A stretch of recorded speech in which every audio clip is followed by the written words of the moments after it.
Kali ini saya mau berbicara tentang hasil debat calon wakil presiden yang pertama yang digelar oleh KPU di JCC malam kemarin ya. Dari semua rangkaian dari awal hingga akhir, saya hanya tertarik berbicara tentang dua hal. Yang pertama tentang closing statementnya Gibran, dan yang kedua tentang pertanyaan trikinya Gibran, terutama terhadap Gus Imin. Nah, saya mulai dulu dari closing statement Gibran. Kita bisa lihat di video ini nanti. Saya sangat senang sekali bisa satu panggung dengan orang-orang hebat seperti ini. Senang sekali anak muda bisa bertukar pikiran dengan ketua umum partai dan seorang profesor. Apa yang disampaikan oleh Gibran di situ yang saya mau highlight adalah rasa senangnya dia, rasa gembiranya dia bahwa dia bisa berdiri, ya, dia bisa ada di panggung yang sama dengan seorang profesor sekelas Profesor Mahfud MD dan seorang ketua partai politik ya, ketua umum partai politik dalam diri Gus Imin.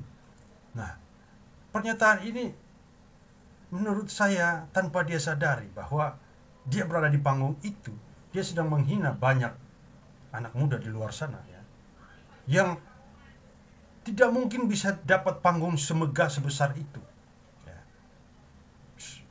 selain Gibran sendiri ya, yang adalah anak presiden.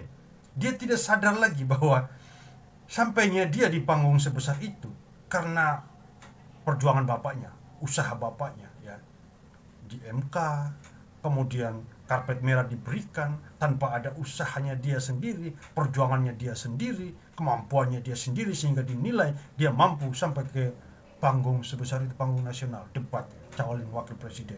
Kenapa kedua orang ini jomplang ya, antara Pak Mahfud dan Caimin di tengah-tengahnya dia?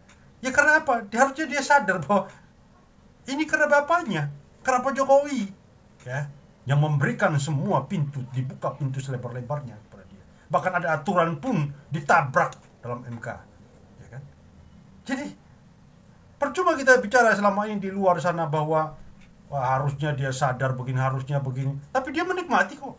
Gibran itu menikmati ya, kemewahan, mau dibilang apa, politik dinasti, oh iya boleh, semua anak muda di luar sana heboh berbicara tentang, tapi dia santai aja, dia menikmati kok ya. Ini yang kita mau jalankan di negeri kita ini ya kan.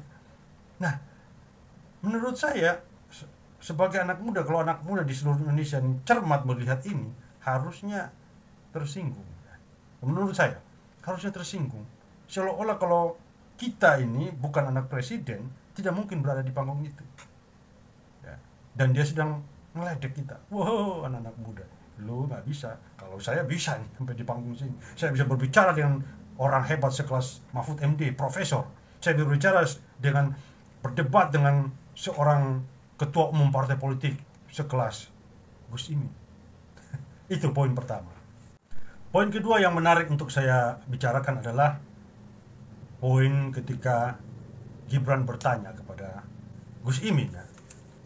Pertanyaan ini menurut saya sangat tricky ya, sangat tricky karena pertanyaan yang harusnya jelas tapi disengaja dibikin kabur oleh Gibran.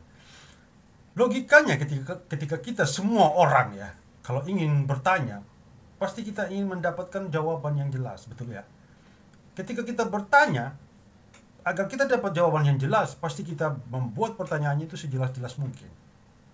Tapi yang dilakukan Gibran, ya, tujuan pertanyaannya bukan agar orang bisa menjawab, tapi agar orang tidak bisa menjawab. Nah, buktinya, ya, kita perhatikan bahwa ketika Gibran bertanya, ya kan, mulai dari seorang Caimin adalah seorang ketua umum partai, harusnya tahu ini, tapi dia menggunakan singkatan ya, singkatan SGIE itu ya. Kalau di Indonesia kan SGIE, tapi kalau Inggrisnya sebenarnya SGIE ya kan. Nah, ini juga kecolongannya Gibran di sini. Kalau dia itu adalah singkatan bahasa Inggris, harus dia gunakan SGIE bukan SGIE ya kan. Nah, kenapa dia tidak jelaskan apa itu SGIE dulu ya kan? State of Global Islam Economy. Baru seterusnya dia tinggal gunakan singkatan saja SGIE terus. Orang bikin buku juga begitu, harus awalnya itu harus dijelaskan dulu SGIE itu apa ya kan? State of Global Islamic Economic, ya kan? Setelah itu baru menggunakan singkatan terus. Tapi dia sengaja tutup singkatannya itu apa, agar Caimin nggak bisa jawab, dan terbukti Caimin nggak bisa jawab. Saya tahu ini pasti di brief oleh Pak Jokowi, karena Pak Jokowi berkali-kali debat dengan Prabowo, dan Pak Prabowo nggak bisa jawab. Tapi di pemilu terakhir ya, Pak Jokowi bertanya tentang unicorn. Itu sangat kecil, sifat trikinya itu sangat kecil. Hanya Pak Prabowo aja yang nggak bisa jawab. Tapi Gibran ini melakukan hal yang konyol menurut saya. Artinya dengan dia melakukan seperti itu, ya kan, dia sedang mendegradasi debat ya, level nasional yang begitu besar ini, ya, dengan menurunkan, dengan membuat pertanyaan yang bukan tujuan agar orang menjawab. Padahal yang diinginkan rakyat di sini apa? Gagasan apa yang ditampilkan oleh Gibran? Gagasan apa yang ditampilkan oleh Caimin? Begitu juga dengan Pak Mahfud MD. Tapi dia agak sedikit curang dengan membuat pertanyaan seperti itu agar orang nggak bisa jawab. Itu panggung apain? Debat atau apain? Bikin pertanyaan atau apain?